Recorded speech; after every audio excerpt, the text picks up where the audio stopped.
Hi friends, welcome to my channel Manju's vlog. ഇന്ന് ഞാൻ ഉണ്ടാക്കാൻ പോകുന്നത് എന്തെന്നറിയോ? നല്ല തിക്ക് ഗ്രേവിയുള്ള ബീഫ് കറിയാണ് ഉണ്ടാക്കാൻ പോകുന്നത്. നിങ്ങൾക്ക് കണ്ടാൽ മനസ്സിലാവും. അപ്പം നല്ല ടേസ്റ്റുമാണ്. അപ്പോൾ എല്ലാവർക്കും ഇത് ഇഷ്ടപ്പെടുന്ന രീതിയിലാണ് ഞാൻ ഉണ്ടാക്കിയെടുത്തിരിക്കുന്നത്. അപ്പോൾ ഇതേപോലെ നിങ്ങളൊന്ന് ഉണ്ടാക്കി നോക്കൂ, എന്നിട്ട് കമൻറ്റ്സ് അയക്കാൻ മറന്നുപോലെ. അപ്പം നമുക്ക് വീഡിയോയിലേക്ക് പോയാലോ. ഇനി എടുത്തിരിക്കുന്നത് എന്താണെന്നറിയോ? ബീഫാണ് കേട്ടോ. അപ്പം ബീഫ് ചെറിയ പീസായിട്ട് കട്ട് ചെയ്ത് ക്ലീനാക്കി എടുത്താണ്.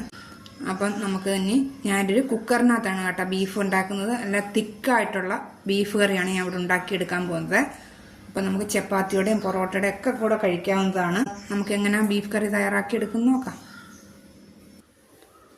അപ്പം ഞാനൊരു കുക്കർ എടുത്തിട്ടുണ്ട്. അതിലേക്ക് 4 സ്പൂണ് വെളിച്ചെണ്ണ ഒഴിച്ചു കൊടുക്കുകയാണ്. ആ വെളിച്ചെണ്ണയ്ക്കകത്തേക്ക് പട്ട, ഗ്രാമ്പു, ഏലക്ക എന്നിവ ഇട്ട് കൊടുക്കാം. അപ്പം അതിൻ്റെ കൂടെ കുറച്ച് കറിവേപ്പിലയും കൂടി ഞാൻ ഇട്ട് കൊടുക്കുകയാണ്. ഞാനിവിടെ എടുത്തിരിക്കുന്നത് 1 കിലോ ബീഫാണ് കേട്ടോ, അത് പറയാൻ വിട്ടുപോയി. ഇനി അതിലേക്ക് ഒരു 4 സവാളയുള്ളി നീളത്തിൽ നൈസായിട്ട് കട്ട് ചെയ്തെടുത്തത് അതും കൂടി ഇട്ട് കൊടുക്കാം. ഇനി നന്നായിട്ടൊന്ന് ഇളക്കി കൊടുക്കാം. ഇനി അതിലേക്ക് ഇഞ്ചിയും വെളുത്തുള്ളിയും അരച്ച് വെച്ചിരിക്കുന്നത് ഇട്ട് കൊടുക്കാം. ഇനി 2 തക്കാളി സ്ക്വയർ പീസായിട്ട് കട്ട് ചെയ്തത് അതും കൂടെ നമുക്കതിലേക്ക് ഇട്ട് കൊടുക്കാം. നമുക്കത് നന്നായിട്ടൊന്ന് മിക്സ് ചെയ്തെടുക്കാം. അപ്പം ഇത് വഴണ്ട് കിട്ടേണ്ട ആവശ്യമില്ല. നമുക്കതിലേക്ക് ഒരു 2 സ്പൂണ് മല്ലിപ്പൊടി, 1/2 സ്പൂണ് എരിവുള്ള മുളക് പൊടിയാണ് കേട്ടോ, അതിട്ട് കൊടുത്തു. 1 സ്പൂണ് കാശ്മീരി മുളക് പൊടി, 1/4 ടീസ്പൂൺ മഞ്ഞൾപ്പൊടി, 1/2 സ്പൂൺ കുരുമുളക് പൊടി, 3/4 സ്പൂണ് ഗരം മസാല പൗഡർ. ഈ മസാലയുടെ പച്ചമണമൊക്കെ ഒന്ന് മാറി കിട്ടണം. അപ്പോൾ എരിവ് കൂടുതൽ വേണമെങ്കിൽ ഞങ്ങൾക്ക് കൂടുതൽ ചേർക്കാം കേട്ടോ. ഞാനിതേ 1 കിലോ ബീഫിന് ഇതേ അളവിലാണ് എരിവ് ചേർക്കുന്നത്. അതുകൊണ്ടാണ് ഇവിടെ കുട്ടികൾക്കൊക്കെ എരിവ് അത്ര ഇഷ്ടമല്ല. അതുകൊണ്ടാണ് ഞാൻ കുറച്ച് മുളക് പൊടി ചേർക്കുന്നത്. അപ്പോൾ ഇതിൻ്റെ പച്ചമണമൊക്കെ ഒന്ന് മാറി കിട്ടിയിട്ടുണ്ട്. അപ്പം ഞാൻ ഒരു സ്പൂൺ പെരിഞ്ചീരകം ചതച്ചെടുത്താണ് കേട്ടോ, അതുകൂടെ ചേർക്കുകയാണ്. ചെറിയ സ്പൂണിനാണ് കേട്ടോ. നമുക്കതൊന്ന് നന്നായിട്ട് ഇളക്കി കൊടുക്കാം. പെരിഞ്ചീരകം ചേർക്കുമ്പോൾ നല്ലൊരു മണമാണ്. അപ്പോൾ ഇനി നമുക്ക് അതിലേക്ക് ഈ ക്ലീനാക്കി വെച്ചിരിക്കുന്ന ബീഫ് ഇട്ട് കൊടുക്കാം. നമ്മൾ ഉപ്പിട്ട് കൊടുത്തിട്ടില്ല, ഉപ്പിട്ട് കൊടുക്കാം.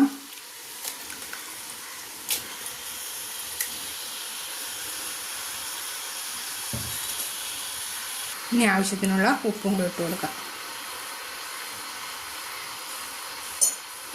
കുറച്ച് കറിവേപ്പിലയും കൂടെ. എനിക്ക് കറിവേപ്പിലയൊക്കെ ഭയങ്കര ഇഷ്ടമാണ്. ഞാൻ ഒരുപാട് കറിവേപ്പില എല്ലാത്തിനും ചേർക്കും. നമുക്ക് നന്നായിട്ടൊന്ന് മിക്സ് ചെയ്ത്. അപ്പം നല്ല കറിയാണ് കേട്ടോ. ഇത് പൊറോട്ടയുടെയും ചോറിൻ്റെയൊക്കെ ഇത് കൂട്ടി കഴിക്കാൻ പറ്റും കേട്ടോ. അത്രയ്ക്ക് നല്ല ടേസ്റ്റാണ്. നല്ല തിക്കായിട്ടുള്ള കറിയാണ് കേട്ടോ. അപ്പോൾ ഞാൻ മിക്സ് ചെയ്ത് കൊടുത്തു. ഇനി ഞാൻ ഇതിനകത്ത് കുറച്ച് വെള്ളം ഒഴിക്കുകയാണ് കേട്ടോ. ഒരു ശകലേ വെള്ളം ഒഴിക്കുന്നുള്ളൂ, കാരണം ബീഫിനകത്തുനിന്നും വെള്ളം ഇറങ്ങുന്നതാണ്. ഒരു ഗ്ലാസ്സിന് ഒരു 1/2 ഗ്ലാസ് തന്നെ വേണ്ട. അപ്പോൾ ഞാൻ 1/4 ഗ്ലാസ് ഒഴിച്ചാൽ മതി, കാരണം ബീഫിനകത്തുനിന്ന് ഒരുപാട് വെള്ളം ഇറങ്ങും. അപ്പോൾ ഇനി നമുക്കൊന്ന് അടച്ചു വയ്ക്കാം. എൻ്റെ കുക്കറിനകത്ത് ഞാൻ 3 വിസിലാണ് കേട്ടോ അടിക്കുന്നത്. നിങ്ങളുടെയൊക്കെ കുക്കറിനകത്ത് എത്രയാണെന്ന് അറിയില്ല. അപ്പം ഞാൻ വിസിൽ ഇട്ട് കൊടുക്കുകയാണ്.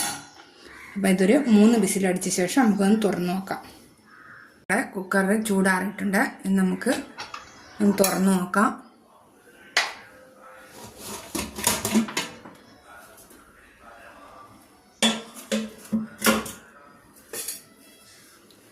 നോക്കിയ നല്ല തിക്കായിട്ടുള്ള ബീഫ് കറി റെഡി ആയിട്ടുണ്ട്. ഇനി നമുക്ക് ഇപ്പം ഞാൻ വീണ്ടും ഒരു പാത്രം എടുത്തു. അതിലേക്ക് ഒരു 2 സ്പൂൺ എണ്ണ ഒഴിച്ചു കൊടുക്കുകയാണ്. അതിലേക്ക് നമുക്ക് ഈ തേങ്ങ പീസൊന്ന് വറുത്തെടുക്കണം.